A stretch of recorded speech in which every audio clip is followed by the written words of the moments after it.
The Bright Side with Sarah White. Hello, everyone, and welcome to episode 17 of The Bright Side. I am so thrilled that you are here. If this is your first time here, thank you so much for tuning in.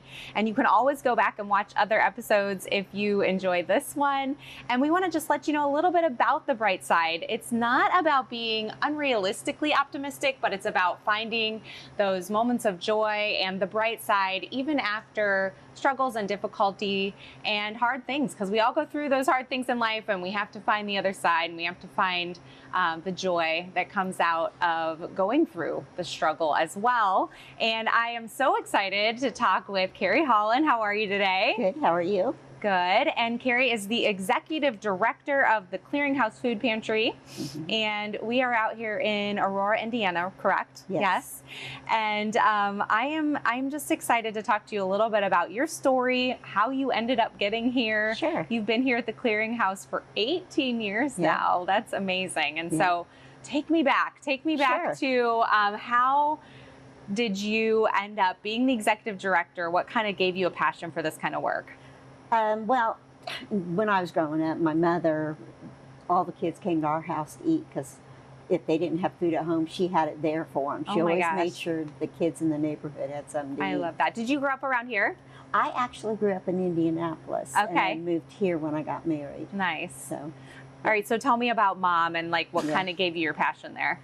She just was a very giving person. Nobody left our house without something to eat. So she was just that type of person, very giving. Now, I never heard her complain about anything, and she was always a very positive person. So that's kind of where that spark came from. And then tell me what happened after that. So I'm assuming you didn't go into this right away. So tell me a little bit of your story. I actually was divorced, and I went back to school. And after I graduated, I had 2 kids, trying to raise my kids. I was helping take care of my mom and dad because they were ill. And then I just kind of fell into this job. I met someone, and they said, well, I'm getting ready to retire from this job. And so that's how I fell into this job. That's how you fell into it. So 18 years ago. Yeah. You started working here, and I love how you said I fell into that, because I actually feel like I kind of fell into this work too, where it was like something I started doing and then kind of realized, oh, I do have a passion for this kind of work. Yep. And so I know you have a passion for your work. So talk to me about falling into that, and then how it kind of continued on and how you got a passion for it.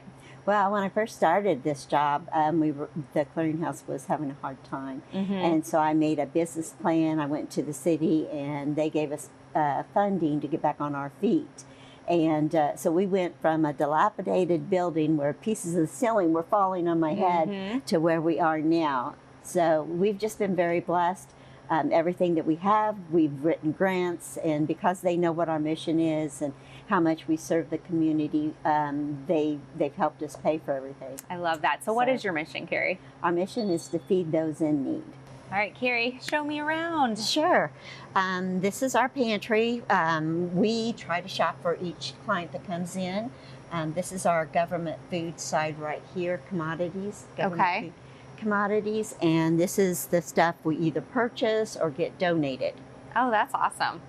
All right, and so a family can come in and they can shop for different things that they need. They kind of have a list that they can go through? Well, what we do, just because we have so many, pre-COVID we were letting them shop with a volunteer. But you actually go in and put it together for them. Right. Okay. If we could extend our hours, if we had enough volunteers, we could let them shop again. And that's my goal eventually, to let them start shopping again. Yeah, no, it gives them a choice when a lot of things in their life they have no choice. Yeah. So tell us about this area over here. Sure.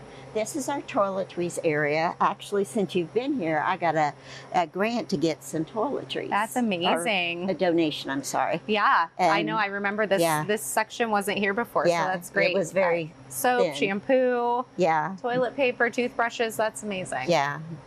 Yeah. And then you guys actually do some meals for kids in the summer. Can you talk about those? We don't do them, but some of the churches do them. And we help with the food. You help with the food? Yeah, so if they need food, they come to us. Like I have a meeting tomorrow with one of the agencies that's going to be doing the meals, and we'll talk about what they need. Oh, that's cool. So what are these bags down here then? Those are the snack bags. Snack bags. Yeah, they got chips or whatever we have in them, donuts, little bites, stuff like that. So they get a snack bag when they come in with to get their groceries as well? And lunches. And lunches. Yeah, we serve lunches every day that we're open. All right, what's in the freezer? Lots of good things. Lots of good things. I know, this was like my favorite thing the last time I was here. Look at all this frozen fruit. Yeah. I mean, talk about smoothie central over here. Absolutely. It's great. We try to put recipes out too for some of the things that people don't know how to cook. Yeah. Because some of the younger generation weren't raised with cooking and things like that. So we make recipes available to them. We also have a monthly newsletter that goes out to tell what's going on with us. All right, and then finally, we'll talk about this side. Looks like more snack food a little bit. This is where they bag the snacks from. Oh, great. This is our bread. We get this on a monthly basis, and so the clients can get bread and donuts. Wonderful. So, yeah, we're and how very nice blessed. that gets donated to you guys. That's fantastic. Yeah, we have a gentleman that goes and gets it and delivers it to us. So incredible. We've been very blessed. Well, thank you for all that you guys do. Well, we have a wonderful relationship with the Freestore Food Bank and the United Way. So we've got a lot of supporters as far as if we need things. But you can reach out to them. Right. But it's very important that the community donate, because this is what your community does for you. Yeah. I mean, you guys have 2 food outlets right now, hopefully another soon, you were saying, which is exciting. One of them has a clothing outlet. Yeah. You coordinate numerous volunteers and associates. You do programs, fundraising, grant writing, like you just said. So you're kind of wearing a lot of different hats. Yeah. Yeah. So tell me about your different hats. What are all those different things that you do? Go into detail a little bit more. It depends on the time of the year of the things I do, because we do a lot of things in here, but I've got a lot of great help, a lot of great volunteers, and we have 3 employees that work, and the rest of everybody else is a volunteer. Volunteers. And so that makes you realize we're serving almost 2,000 people a month, and with just 3 employees and volunteers. So it's been, my heart just is so full knowing that the community is so giving, and even with their time and everything. Oh, yeah, absolutely. So let's actually talk to both ends of that. If someone is watching and maybe they even live in the area and they are in need of food, who do you serve? How would someone come and get food from you guys? What does that look like? Well, we serve Dearborn and Ohio counties. Okay. If they come outside from another place in Indiana, we will serve them, and then we'll give them information for a pantry that's closer to them. Oh, nice. I love that. So that they wouldn't have to drive as far. But we do not ask for anything. No proof of address, no ID, no nothing. We want to make it as easy as we can for them to get help. We also are very friendly. We want to make sure that they know everybody needs help sometimes, and we're there for them. And so then on the flip side, if there's someone watching who's like, I live near there and I want to volunteer, or I want to help out, or maybe I want to give financially. I know you can use all those different things, right? Talk to me about that. How would someone get in touch with you? Well, my email is probably the best way to get a hold of me, and that's my first name, Karry, at DearbornClearinghouse.com. All right. Or they can get on the website, because I believe there's a way to contact me. There's a way to contact you through the website, which is great. Okay, so the bright side, like I mentioned at the beginning, it's about like organizations or people who have gone through hard things. You kind of mentioned 18 years ago when you first took over, they were going through a difficult time. You could talk about that time, or has there been another time throughout these 18 years? I'm sure there's been difficulties where you can kind of pinpoint something that was hard and then see how you were able to overcome it. Any time that we have been in need of something, all we have to do is put the word out, and the community meets that need. There's just, they're just so giving, this community is, and I really appreciate that. I'm glad that we can be there for people that are in need. There's several stories that stick out in my mind. We had a woman come in and she was crying, And I took her aside and talked to her, and she said that her child's birthday was coming up, and she didn't have money to get a cake for him. And Kroger in Cleves donates to us. Oh, and my I went in the gosh. freezer, and there was a monster truck cake in there. And so I brought it out, and she said that was her son's favorite. Oh my gosh, that literally just gave me Right, chills. right? Because that was like just there for her son. And it just seems That's like amazing. a little thing, but it's big to somebody. It's you so know. big to somebody, Absolutely. you know, who is like, I want to get this for my kid, Yeah. and I Yeah. can't do it. Yeah. Oh, how incredible! Yeah, we also have birthday bags where they can do a birthday party with it. I mean, there's just so much of the little things that people don't realize that we do. Mm-hmm. So, important. So, what is something from your time working here that you are thankful for? What makes you thankful for just this work that you get to do? I really am thankful for the volunteers. Before I started this job, I would have never realized how many people would come and give of their time and not ask anything of it to help those that are in need. So, Karry, how do you continue on even when it is a struggle, like in the midst of the good and the bad, especially like maybe moments where it is like, oh, this feels really hard today, or this feels really hard this week, or, you know, oh, there's just so many families struggling, and it's hard to, you know, just be in it day in and day out. How do you keep the faith? How do you keep your hope? When I first started this job, I would go home and cry because I couldn't help everyone. And my mother told me, she says, Karry, you can only help who you can help. You can help one person at a time. And so that's kind of stuck with me throughout my career here at the Clearinghouse, is focus on helping one person at a time. That's all I can do. Yeah. And So- you can only do what's right in front of you. Absolutely. I'm not going to say don't get stressed sometimes. I worry about having enough funds to feed everybody and to take care of everything, but it just seems like that things fall into place when I least expect it to. Yeah. Yeah, you seem so like, what I love about your story is that you seem like so even keel. Are you even keel in real life? No. You're not. In real life, I should. In your everyday life. In my in the Clearinghouse, yeah. I'm Yeah, pretty in your even keel. professional life. In personal life, I'm very not even keel. Okay. Well, see, that's actually that's a good. You can have part of your life where you're, you know, living one way, part of your life where you can be a little bit more even keel. But Dramatic, right? Yes, dramatic. There's the word we're looking for.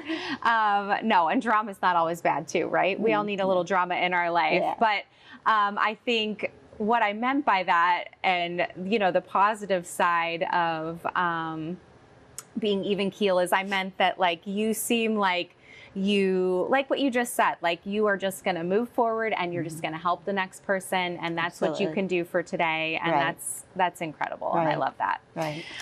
So why is it important for you to kind of get this story out and tell your story? I think that a lot of people don't realize what hunger looks like. I think that they think, well, they should just get a job, and it's not always black and white. There's a lot of little areas that people are in need that they can't help themselves because of it. And I think that if I had anything that I would want to get out there, is that it could be your neighbor, it could be your family. You just don't know who really is in need. There's a lot of pride involved with that. Oh, yeah. And they don't want everybody to know that they're in need. Well, and how important is it for us to have compassion? Right? For us to have compassion for our neighbor, because we never know when we could be in that place. Absolutely. I mean, you know, I went through my own season back probably about 12 years ago, where like, you know, we were barely scraping by. Yeah. And it was very challenging. And, you know, I think it's so easy to think, I'll never be in that place. And how could they get themselves in that place, kind of thing. But like you just said, it's, you know, you just never know. Someone could have lost a job. maybe they're struggling to get a job, maybe they're not working because of disability. Like you said, there's so much nuance. And even if they are working, the price of food is so went up. It went up so much. We're all just one paycheck away from struggling. Yeah. You know what I'm saying? And so why is it important to not judge people? It's important not to judge people because you don't know what they're going through. Mm-hmm. So I have had clients that have come in and they were crying, and I would take them aside and talk to them. And there was so much deeper down there that nobody could see that they were going through. Right. So yeah, have you seen those? There's actually these memes out there right now, and I think they're really good ones, where it's like a room full of people, and then on top of the people, the meme basically puts little things that every person in the room is going through, and it's basically saying like, hey, you don't know what all these people are going through. They're all struggling with something. Absolutely. Or if they're not struggling with something right now, they might be in the future. And so, I think that's really important. A good example of that is I had a lady come in and she said, my neighbors are all congratulating me because I'm losing weight, but she said it's because I don't have food to eat. Oh my gosh. So there's an example of somebody's neighbor needing help. Right. And they didn't even know. They're thinking that she's like on a weight loss plan, and that wasn't what she was trying to do. Wow. So for someone out there who, maybe they have a passion for doing this kind of work, or maybe they just want to get into nonprofit work of a different kind, what kind of words of inspiration would you give them to someone who wants to, run some kind of organization themselves? I would say don't focus on the money, because there's not a lot of money in this area. Oh, for sure. Focus on the people that you're trying to help. If you keep focusing on that, it'll help you continue whatever you're trying to do as far as the mission goes. Yeah, no, I really like that, because you don't get into this kind of work for the money. Yeah. You get into it because you want to help people, and that's so important. Yeah. What do you want people to know about Karry? That Karry's passion is the Clearinghouse. This is who I am. Yeah. After 18 years, I feel like this is my baby. As it should be. Yeah. You have a full-grown adult now. Absolutely. 18 years. You have an adult baby. Right. I love that. Karry, I like to finish these off with just some fun questions. Sure. To get to know you a little better. Our viewers can get to know you a little bit better. So, and I love that we're over here in Indiana, so you can give us some unique answers too, unless you have favorites from the Cincinnati area, and that's fine too. But what is your favorite restaurant? And tell me where it's at too, so people can know to go. My favorite restaurant. Or one of your favorite places to go, like if you're going to go out on a date night, or if you're just going to go out and, enjoy a meal with a friend. Where do you like to go? La Rosa's. La Rosa's, I love that. I love it. Actually, my husband and I went for the first time and actually had a sit down meal there, and we had a great time. Yeah. It was really fun. I love their pastas. They have good pasta. That or Proof. Or Proof. Okay, where's Proof at? Proof is down off of Walnut Street. Here in Aurora? Lawrenceburg. Lawrenceburg. Okay, in Lawrenceburg. And then just so people can know if they want to go. One other restaurant that I would say, and that's Hankerin, which is here in Aurora. Okay. And they smoke their own stuff. It's really good. It's called Hankerin? Uh-huh. All right. So we got Hankerin, we got Proof. Those are locals. Yeah. Love that. And then the La Rosa's, of course, which is also local. It's just spread out a little more. Where do you like to go shop? Tell us a new boutique that maybe we want to go check out. I know there's some fun ones right here downtown. Yeah. There's actually a new plant store down on 2nd Street, I believe it is. Okay. I'd like to go see it. It just looks really cool. Really cool. Do you remember the name of it by chance? Well, we'll find it. We'll find the remember. name of it. It's on 2nd Street. New plant store. Okay. Do you keep your plants alive, or do you kill your plants? In the middle. In the middle. I know. I try so hard, and I struggle to keep them alive. I had a plant that I brought here from Akron when I moved 9 months ago. I'll tell this to the audience. And I kept it alive, guys, for years and years and years. And then when I got here, my husband dropped it outside of our rental house, and he was going to throw it away. And I went and saved it. I was like, no, I don't care that pot is broken. I got to save this plant. So Yeah. anyway. I think I'm a gardener more than I am. Yes, I completely agree. Me too. I love the green though. It's so much fun. All right. Where do you like to go hang out outside? Do you have an outdoor space that you like? I do. My patio at my house. Ooh, your patio at your house. Well, nobody else can go there though. No. So do you have any parks that maybe people should check out, or any outdoor spaces? I like to take my dog to the dog parks. We have two really that's nice fun. dog parks here. Yeah. One in Aurora and one in Lawrenceburg. Oh, I like that. So. Okay, where do you go for a cup of coffee or a cup of tea or something like that? Spire Coffee. Spire Coffee. Books and coffee. Yes, they have books and coffee. Yeah. Stopped in there when we were here last time, and it's a great place. So that's a fun one. I love that. And they don't just have coffee; they have tea too. And I like their chai tea latte. It's really good. Ooh, chai tea latte. That sounds great. Okay. All right, last one. You're going to a concert this summer. Who are you going to see? It could be someone that's not actually coming, you know.